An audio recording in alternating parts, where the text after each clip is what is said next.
السلام علیکم ورحمۃ اللہ وبرکاتہ۔ شبہات کے ازالے پیج کو سبسکرائب کریں اور بیل آئیکن دبائیں سب سے پہلے ویڈیو دیکھنے کے لیے۔ بسم اللہ الرحمن الرحیم۔ قسط نمبر 468 مفتی ایوب صاحب بابت اعتراضات پارٹ نمبر 4۔ حضرت جی رابع کی مقبولیت۔ اکابر اور مشائخ عالم اور مشائخ دیوبند کی نظر میں حضرت جی رابع کے اجتماعات اور ان کی برکات۔ سنبھل اجتماع سن 2016 میں حاضر چند اکابر امت۔ دعوتی کام اور اس کا اسلوب۔ الحمدللہ وحدہ والصلاة والسلام علی من لا نبی بعدہ اما بعد۔ مفتی ایوب صاحب کشمیری کی ساعت دشمنی۔ دارالعلوم دیوبند اور مرکز نظام الدین کے درمیان دراڑ پیدا کر دے گی۔ مفتی ایوب صاحب کی علمی صلاحیت کا اندازہ تو عوام لگا ہی چکی ہے کہ ان کے پاس نہ دلائل ہے نہ مراجع۔ اصل مراجع سے ناواقفیت کی وجہ یہ ہے کہ انہیں متقدمین اور خیر القرون کے وقت کے بزرگوں کی آراء اور ان کی تحقیق سے کلیہ ناواقفیت ہے، اور یہ اپنی تقریر میں صرف برصغیر کے علماء کی کتابیں ہی پیش کرتے ہیں۔ ہم نے گزشتہ قسطوں میں متقدمین کی مایہ ناز کتب کے حوالے دیے، مثلاً امام ابن جریج، امام بغوی، امام شوکانی، امام ابن حجر عسقلانی وغیرہ وغیرہ۔ ان بزرگوں کی تحقیق اور تقوی اور ورع کے سامنے 14ویں صدی کے بزرگوں کی کیا حقیقت رہ جاتی ہے؟ اہل حل و عقد حضرات کا یہی طرز رہا کہ مسائل کو متقدمین کی کتب سے حل کیا جائے، اگر وہ وہاں کوئی چیز نہ مل سکی تو بعد والوں کی تحقیقات کی طرف متوجہ ہوں۔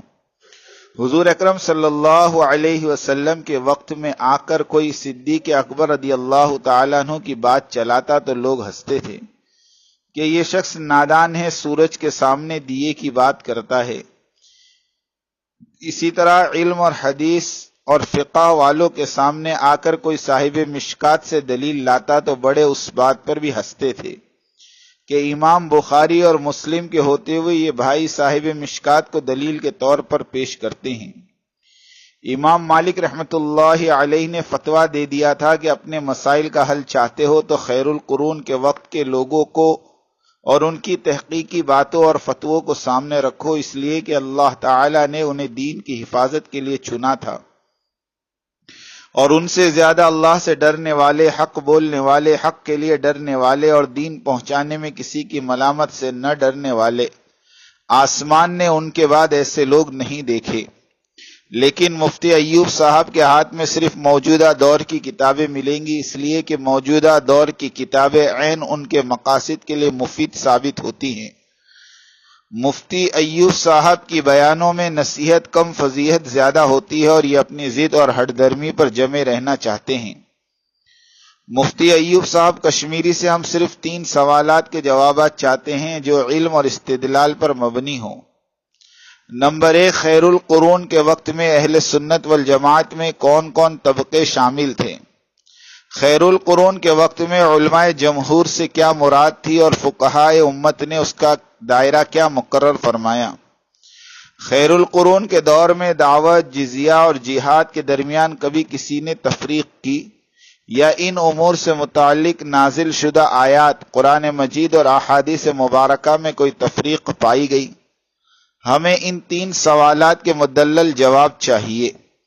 آپ اپنے عنوان تبلیغی کام کا نیا رخ میں تفصیلی روشنی ڈالیے۔ اگر آپ واقعی تحقیق کے علم سے روشناس ہیں تو ان سوالات کو حل کیے بغیر چین اور سکون سے سو بھی نہیں پائیں گے، اور کسی دوسرے عنوان پر تقریر بھی نہیں فرمائیں گے۔ حضرت جی رابع کی شخصیت اور مقبولیت۔ مفتی ابوالقاسم صاحب دامت برکاتہم کے متنازع فتوے کے چند دنوں بعد 24 تا 26 دسمبر سن 2016 سنبھل میں اجتماع ہوا۔ حضرت جی رابع مولانا سعد صاحب کاندھلوی مدد اللہ العالی کے بیان سے استفادہ کرنے والے بعض اکابر علماء حق کی مختصر فہرست جس سے معلوم ہوتا ہے کہ علماء دیوبند نہ صرف حضرت شیخ الحدیث سعد کاندھلوی کو محبت اور عقیدت کی نگاہ سے دیکھتے ہیں، بلکہ ان کے پیش کردہ دعوت اور تبلیغ کے کام کو مبارک اور مقدس سمجھتے ہیں، اور ان میں شرکت کو اپنی سعادت جانتے ہیں، اور اس کے لیے اپنے دیگر ضروری کاموں کی قربانی کے لیے بھی ہمہ وقت تیار رہتے ہیں۔ نمبر 1، مشائخ دارالعلوم دیوبند نائب مفتی اعظم حضرت مولانا مفتی محمود صاحب بلند شہری۔ نمبر 2، مفتی عثمان غنی۔ نمبر 3، مولانا عبد الحادی۔ نمبر 4، مفتی فرقان صاحب مشائخ شاہی مراد آباد۔ نمبر 5، خصوصاً شیخین دارالافتاء حضرت مولانا مفتی شبیر صاحب۔ نمبر 6، مفتی محمد سلمان صاحب منصور پوری۔ نمبر 7، حضرت مولانا اشہد رشیدی صاحب اجتماع سے قبل تشریف لائے اور بیان بھی فرمایا، ناظم اعلیٰ شاہی مراد آبادی۔ نمبر 8، حضرت مولانا اسد صاحب۔ نمبر 9، حضرت مولانا سید حبیب احمد صاحب جانشین حضرت باندوی رحمہ اللہ ناظم جامعہ عربیہ ہتوڑا۔ نمبر 10، حضرت مولانا محمد توفیق صاحب ناظم اعلیٰ جامعہ حسینیہ جونپور۔ نمبر 11، حضرت مولانا عبد العظیم صاحب زادہ حضرت مولانا عبد الحلیم صاحب جونپوری نور اللہ مرقدہ مفتی اعظم جامعہ مسجد امروہہ۔ نمبر 12، مفتی محمد عثمان صاحب منصور پور۔ نمبر 13، مولانا محمد حارث صاحب ناظم مدرسہ باب العلوم اور ام المؤمنین سید حفصۃ البنات فیض آباد۔ نمبر 14، نیز فضلائے دارالعلوم دیوبند۔ نمبر 15، دارالعلوم ندوہ مفتی ظہیر الاسلام صاحب۔ نمبر 16، مفتی محمد اشرف صاحب۔ نمبر 17، مفتی افتخار صاحب۔ نمبر 18، مفتی محمد مسلم صاحب۔ نمبر 19، مفتی نوال الرحمان صاحب۔ نمبر 20، مفتی محمد ریحان صاحب۔ نمبر 21، مفتی محمد ساجد صاحب۔ نمبر 22، مفتی محمد خالد صاحب۔ نمبر 23، مفتی عبد الرحیم صاحب۔ نمبر 24، مولانا کفایت اللہ صاحب۔ نمبر 25، مفتی عبد القیوم صاحب۔ نمبر 26، مفتی صفوان صاحب۔ نمبر 27، مفتی افتخار صاحب۔ اور نمبر 28، اطراف اور جوانب کے علماء و نظماء مدارس۔ اس کے بعد بھی جو لوگ یہ کہتے ہیں کہ حضرت جی رابع اور ان کے نظریات اور بیانات سے علماء دیوبند مطمئن نہیں ہیں، تو یہ نرے جھوٹ اور عصبیت کے سوا اور کیا ہو سکتا ہے۔ نصیحت اور فضیحت میں فرق۔ ناصح کی نصیحت کو ایک عامی آدمی بھی پہچان جاتا ہے۔ نصیحت میں اپناپن، پیار، محبت، شفقت ابل کر سامنے آتی ہے، اور فضیحت میں بیگانہ پن، غصہ، نفرت اور عداوت ابھر کر سامنے آتی ہے۔ فضیحت شیطانی فطرت ہے۔ انسانوں کا ایک طبقہ ہمیشہ سے ہی داعی اللہ کے پیچھے لگا رہتا ہے تاکہ اس کی باتوں پر تنقید کرے اور اس سے رنج و غم پہنچایا کرے اور کمیونٹی میں اسے بدنام کرے۔ انما النجوى من الشیطان لیحزن الذین آمنوا، انسان نما شیاطین کا ایک گروہ ہے جس کا کام ہی ایمان والوں کو رنج اور غم پہنچانا ہے۔ اس آیت کی تشریح وہ حدیث ہے جو حضور صلی اللہ علیہ وسلم سے منقول ہے، بہت ہی مختصر مگر بڑی ہی بامعنی حدیث ہے، جسے صاحب مشکات نے نقل کیا۔ نیک بخت سے نیکی ہی سرزد ہوگی اور بدبخت سے بدی ہی وجود میں آئے گی۔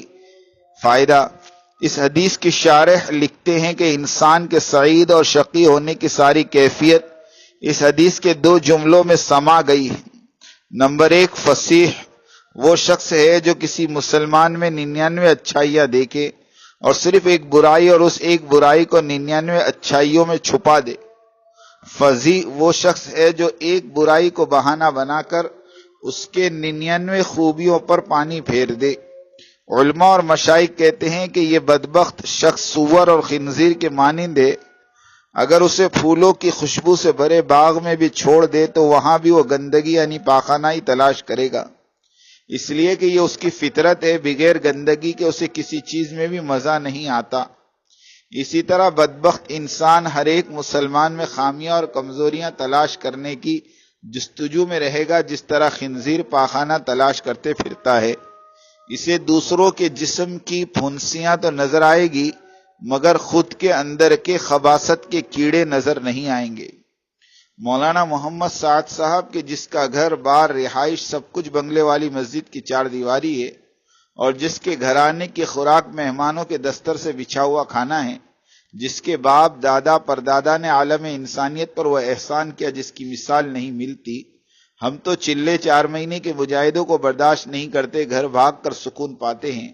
مولانا سعد صاحب کی جس کی پیدائش اور پرورش، شادی بیاہ بال بچے اسی ٹاٹ کے پردے والے گھر میں ہوئی ہو، جس نے دعوتی ماحول ہی میں آنکھ کھولی، دیکھا دعوت کو، سنا دعوت کو، سوئے تو دعوت، جاگے تو دعوت، خوشی اور غمی میں بھی دعوت، جس کے رگ و پے میں دعوتی دعوت ہو، اور تم اسے دعوت بیان عدل اور انصاف سمجھانے چلو. چوہے کو ہلدی کی ڈلی ملی تو خود کو وہ پنساری سمجھ بیٹھا. مفتیان کرام سے گلہ اور شکوہ. مولانا سعد صاحب یقیناً بیانوں میں لغزشوں سے پاک نہیں ہو سکتے. فرمان نبی ہے، اکڑو مت، خبردار بھول چوک انسان کے خمیر میں ہے. لیکن ازروئے ناصح مفتیان کرام دارالعلوم دیوبند خود مرکز نظام الدین تشریف لے جاتے اور بالمشافہ مولانا سعد صاحب سے بات ہو جاتی تو مسئلہ وہیں حل ہو جاتا، اور مرکز نظام الدین کا فاصلہ کوئی زیادہ دور بھی تو نہیں تھا.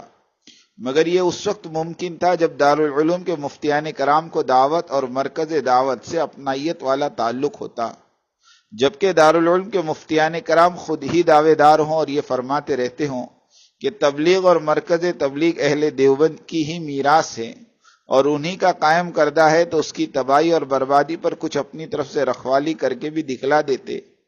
مگر افسوس تو یہ ہے کہ دارالعلوم کے بزرگوں کے لیے بزرگوں نے ثالثی کردار اپنایا، ملاقات کی بجائے مراسلت سے کام لیا، اور یہ جانتے ہوئے بھی کہ میڈیا کا شیطانی دور چل رہا ہے جس میں مطلب پرست لوگ رسائل سے بہت کچھ گل کھلا سکتے ہیں. ہر گھنٹے بیان بدلے جا رہے تھے. کیا یہی اپنائیت ہے؟ کیا یہی اصلاحی طریقہ ہے؟ اصلاحی طریقہ تو حضرت مولانا سلیم اللہ خان صاحب دامت برکاتہما نے بتلا دیا کہ اصلاح کیسے کی جاتی ہے. اللہ تعالی حضرت کو سارے مسلمانوں کی طرف سے جزائے خیر مرحمت فرمائے اور حضرت کے درجات بلند فرمائے، آمین. اللہ سے ڈرو. اس گھرانے کی قربانیوں کو نظر انداز کرتے ہوئے تمہیں شرم نہیں آتی؟ کیسی تمہاری زبان ان کے خلاف کھل سکتی ہے، جبکہ تمہارے مدارس، تمہاری خانقاہیں سب کے سب دعوت و تبلیغ اور بنگلے والی مسجد کے مرہون منت ہے. طلبہ، مریدین، خدام سب تبلیغ کی سوغات ہے. قسم کھا کر کہو، تبلیغی اور غیر تبلیغی بچوں اور بڑوں کو اگر چھانٹا جائے تو تمہارے مدارس اور خانقاہیں ویران ہو جائے. تم بڑوں کے بچوں تو بزنس اور کامرس کے پرائیویٹ اسکولوں میں پڑھتے ہیں، ڈگریاں حاصل کرتے ہیں. کیا شیخ الحدیث اور کیا مفتی صاحب اور کیا پیر و فقیر صاحب، سب کی نسلیں کیا ڈگریوں کے چکروں میں نہیں پڑی ہے؟ اللہ ماشاء اللہ. سوائے تبلیغی گھرانوں کے کہ ان کے بچے دینی علوم تجوید سے لے کر تفسیر اور حدیث اور فقہ میں تخصص حاصل کرنے کی کوشش میں لگے ہوئے ہوتے ہیں، بوریا نشین ہیں، دنیاوی عیش و عشرت سے محروم ہیں. سب پر احسان تبلیغ اور دعوت کے کام کا اور مرکز نظام الدین کا اور مرکز نظام الدین والوں کا. من لم یشکر الناس لم یشکر اللہ. جو بندوں کا ناشکرا ہو، اللہ کا شکر گزار کیسے ہو سکتا ہے؟ کڑوا سچ. حضرت مولانا موسیٰ صاحب سامرودی رحمت اللہ علیہ کے ساتھ 1991 میں کینیڈا، پاناما وغیرہ کا سفر ہوا. مولانا نے فرمایا، بھائی ہم گجرات والے بھوکے تھے، گجرات چھوڑ کر بھاگتے ہوئے میں بھی نظام الدین پہنچا، اور آج الحمدللہ ہمارے پاس جتنا کچھ ہے یہ تبلیغ کے طفیل ہے، ورنہ ہماری کوئی حیثیت اور کوئی پہچان ہی نہیں تھی. توبہ کرے اور مظلوم امیر حضرت جی رابع کی بدعا سے بچے. اللہ کی لاٹھی میں آواز نہیں ہوتی اور اس کی پکڑ اچانک آ پہنچتی ہے. اپنی چالاکی سے مخلوق کو دھوکہ تو دے سکتے ہو، اللہ کو ہرگز نہیں. وباللہ نستعین وعلیہ التکلان ولا حول ولا قوة الا باللہ العلی العظیم. وآخر دعوانا ان الحمد للہ رب العالمین.